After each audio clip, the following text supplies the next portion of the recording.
Salut à tous, ici Alex de Ludovox.fr, bienvenue dans Pseudo-Chrono. Aujourd'hui, on va parler de Forge qui peut. C'est un jeu pour 2 à 5 joueurs à partir de 10 ans pour des parties de 30 minutes environ. Il s'agit d'un jeu dans lequel vous allez incarner des nains qui allaient tenter de parcourir l'ancienne mine abandonnée aux mains d'un dragon, dans l'objectif de récupérer des gemmes. Ces gemmes, elles vont vous permettre de forger des trésors qui vous apporteront du prestige, puisqu'en effet, il va y avoir le mariage royal, et vous voulez arriver les mains chargées de cadeaux pour être bien vu, et espérer au passage remporter la partie. Pour cela, il va y avoir donc la mine qui va être représentée par des cartes, et sur ces cartes, vous allez pouvoir retrouver des gemmes qui vont être différentes, qui vont vous permettre de forger ces différents trésors, en sachant que ces trésors vous rapporteront du prestige comme indiqué ici, mais qu'ils auront un coût en gemmes comme indiqué de l'autre côté. Mettons ici que je sois le premier joueur, je vais pouvoir commencer mon premier tour de jeu tout simplement en commençant mon exploration.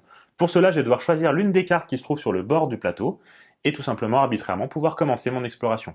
Ici par exemple, je me dis que je vais commencer pourquoi pas à ce niveau-là, je vais retourner cette première carte. Ici, il y a plusieurs informations sur la carte. Tout d'abord, c'est bien une gemme. En l'occurrence, ici, j'ai trouvé du quartz. Tant mieux, c'est très bien. Pour le moment, ce quartz, il vient pas encore dans ma réserve, je l'ai pas encore à ma disposition, il faudra que je choisisse de m'arrêter si je veux pouvoir le récupérer.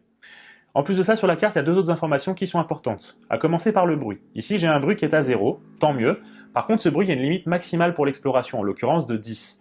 Si jamais on atteint le 10 de bruit lorsqu'on retourne une carte, ou plus bien sûr, le dragon immédiatement va nous entendre et va venir directement à notre position. C'est la valeur de 10 qui est indiquée sur sa carte ici.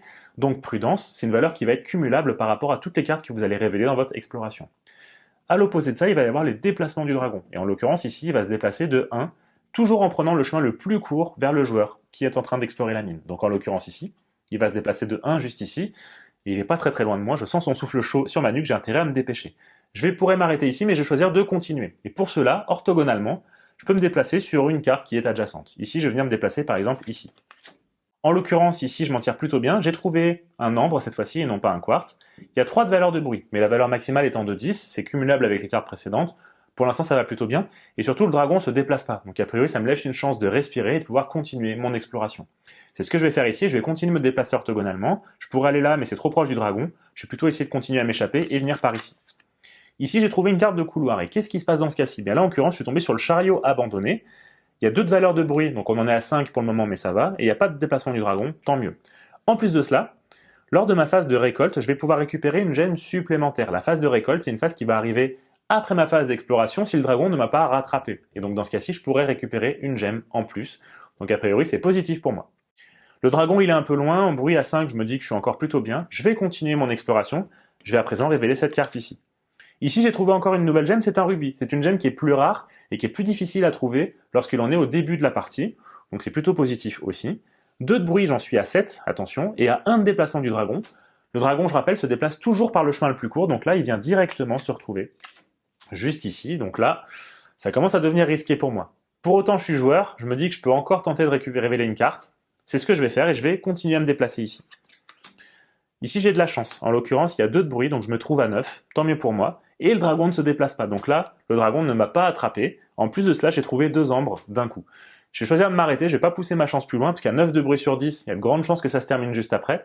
Et là, en plus, j'ai quand même pas mal de gemmes à récupérer. Pourquoi? Eh bien, en fait, lorsque je termine ma phase d'exploration, je passe à ma phase de récolte. Pour cela, je vais pouvoir choisir une des catégories de gemmes que j'ai révélées et récupérer toutes les cartes correspondantes. Ici, on voit que j'ai trouvé un rubis et un quartz, mais j'ai surtout trouvé 3 ambres, ce qui est plutôt intéressant. Je vais choisir de récupérer tous les ambres que j'ai révélés et les mettre directement au niveau de mon trésor. Ce sont des cartes qui, à présent, m'appartiennent. En plus de cela, j'oublie pas que j'ai l'effet ici de mon chariot abandonné au niveau du couloir, et lui me permet de récupérer une gemme supplémentaire, en l'occurrence d'une couleur que je n'avais pas récupérée. J'ai le choix entre un quartz et un rubis. Le rubis, c'est quand même plus rare, donc récupérer le rubis, que je vais mettre également au niveau de mon trésor. La carte ici, elle va être tout simplement défaussée pour le couloir.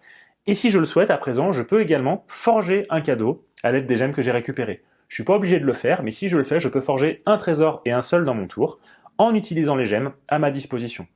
Ici, par exemple, je pourrais choisir de faire ici le doudou de la reine, qui coûterait tout simplement 2 ambres, que je peux payer, qui me rapporterait 3 points de prestige, par contre, qui n'a pas d'effet particulier. En revanche, si je rajoute un rubis, ici, je pourrais venir directement forger ce trésor ici, qui va un petit peu plus m'intéresser, et c'est ce que je vais faire. Je vais donc dépenser les gemmes que je viens de récupérer, pour pouvoir forger ici ce trésor. Ce trésor-là me permet de récupérer 2 points de prestige, mais en plus de cela, il va m'offrir un effet passif pour le reste de ma partie, qui en l'occurrence me permet à présent, lors de mes phases d'exploration, si je révèle 7 cartes sans m'être fait attraper par le dragon ou avoir fait trop de bruit, et bien dans ce cas-ci, tout simplement de pouvoir immédiatement forger un trésor supplémentaire depuis la pioche sans en payer le coup, ce qui peut être plutôt intéressant et qui va donc me pousser à prendre des risques. Ici, mon tour est à présent terminé, je vais pouvoir remettre un nouveau trésor au niveau de la réserve ici à disposition. On va également recompléter la mine. Toutes les gemmes qui n'ont pas été ramassées, on va simplement les retourner face cachée comme ceci. On va ensuite remettre des cartes de la pioche pour former une mine à nouveau. Et on va pouvoir passer à un nouveau tour de jeu. Ici, c'est à présent à ma voisine de jouer qui va choisir de commencer ici, pourquoi pas, à ce niveau-là du plateau. Elle va donc pouvoir révéler cette première carte. Ici, c'est à nouveau un couloir. Ce couloir va lui permettre dorénavant d'avoir une limite pour ce tour-ci de 11 de bruit maximum. Donc pareil, c'est plutôt positif, tant mieux pour elle. Il n'y a pas eu de bruit ici. Par contre, il y a eu un déplacement du dragon qui va se rapprocher d'ici, comme ceci. Elle va pouvoir continuer son exploration. Ici, elle va tenter d'aller à ce niveau-là. Elle a trouvé 2 rubis, ce qui est plutôt bien. Par contre, il y a un de bruit en plus, mais surtout, il y a 2 déplacements du dragon. Et ça, elle l'a pas vu venir. Et en l'occurrence, c'est pas de bol, parce que le dragon arrive directement sur sa carte. Qu'est-ce qui se passe dans ce cas-ci? Eh bien, lorsque le dragon vous rattrape, ou d'ailleurs lorsque le bruit est dépassé, c'est la fin de votre tour. Ici, vous ne pouvez plus faire d'exploration, mais surtout, vous n'allez rien pouvoir récupérer. Et donc, dans ce cas-ci, on va tout simplement défausser le couloir en question, remettre une nouvelle carte. La carte sous le dragon, on va pouvoir la retourner face cachée également, et malheureusement pour elle, son tour est terminé. La partie va continuer ainsi en tours de jeu successifs. Il est à noter que parmi les 3 types de gemmes que l'on a vus, il y en a encore un 4e qui existe, qui va être le mithril, comme ceci. Le mithril, c'est une gemme encore plus rare, qui fera, lorsque vous la récupérez, que vous pourrez l'utiliser comme une gemme manquante pour l'un des trésors, si jamais c'est le cas, donc ça pourra servir de joker.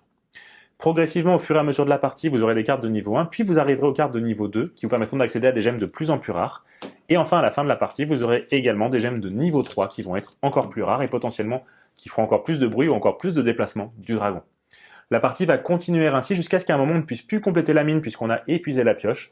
Dans ce cas-ci, on va pouvoir terminer le tour de table en cours et on va alors vérifier quelle est la personne qui a le plus de points de prestige, aussi bien par les cadeaux qui ont été forgés, mais en plus de cela en fonction des gemmes qui restent à notre disposition. Pour chaque paire de gemmes à notre disposition, que ce soit de l'ambre, du quartz ou du rubis, on a 1 point de prestige. Et si jamais on avait du mithril, chaque mithril rapporte 1 point à lui seul. On fait alors la somme de tous les points de prestige, la personne qui en a le plus remporte la partie. Forge qui peut est donc un jeu de stop ou encore dans lequel vous devrez composer avec votre chance, mais surtout avec le dragon qui se balade si vous voulez récupérer le plus de gemmes possible pour forger les meilleurs des cadeaux et ainsi remporter la partie. Alors maintenant, à vous de jouer, et à bientôt sur ludovox.fr.